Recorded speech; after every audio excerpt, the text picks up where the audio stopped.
Hey, do you guys remember Small Talk?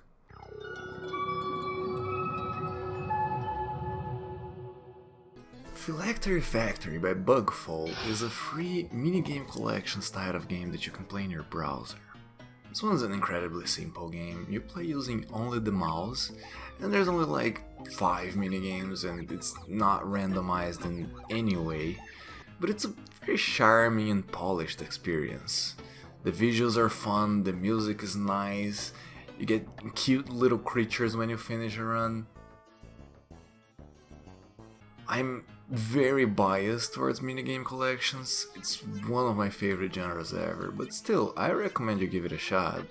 It's a free WebGL game, so what do you have to lose?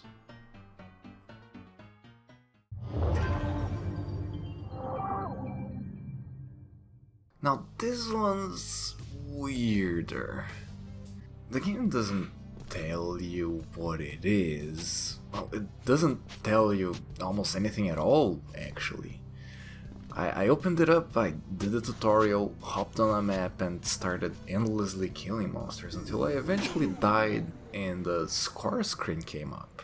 Dread started to settle alongside the realization that maybe I bought what is essentially an endless time attack, aim for a high score kind of game. That's not what it is. It's kind of hard to describe what it is. It's kind of a speed-based first-person shooter with some minor roguelike elements and open-ended, sort of obtuse exploration. You jump around those randomized maps, you kill enemies and you collect gubbins so that you can then sell them to the foreskin creature to get more powerful, while also keeping some in the bank for future runs. The game tells you absolutely nothing, like almost literally.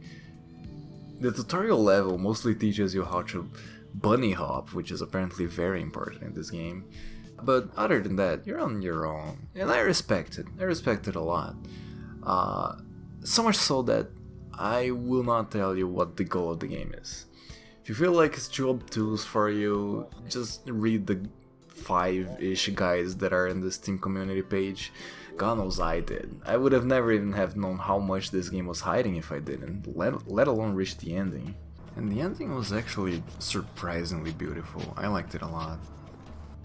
From the first clip I showed you, you probably could already tell if this game was for you or not. It's certainly not for everyone, and it doesn't follow traditional convention in both good and bad ways. What I will say is that if you're in the mood for a not experience unlike any others, this will probably be a good time.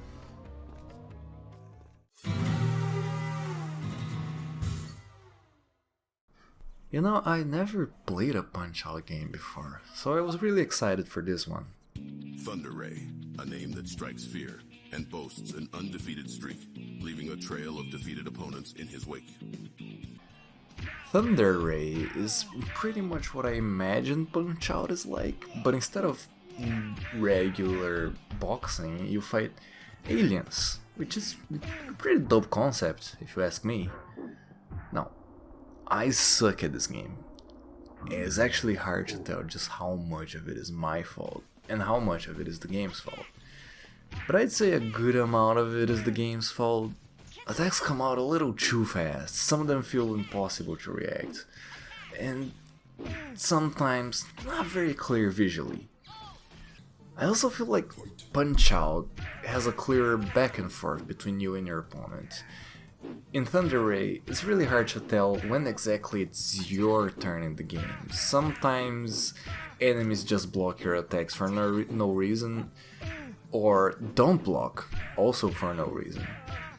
Also, I was kinda hoping that the easy mode will make the enemy's attacks slower, but as it turns out, they just have less health, which makes it so that you can brute force most battles, undercuts a lot of the satisfaction, would not recommend playing on easy mode.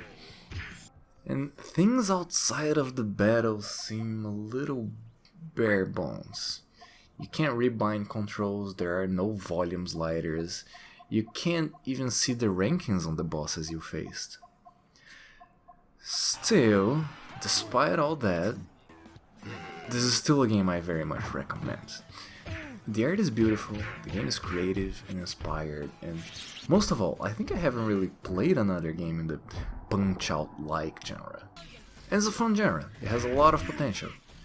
I appreciate the unique characters, and I especially like the idea of taking Punch-Out outside of the regular realm of boxing and into more fantastical settings. With just a few tweaks here and there, I think this can be a masterpiece. And hey, even without the tweaks, it's still a darn impressive game.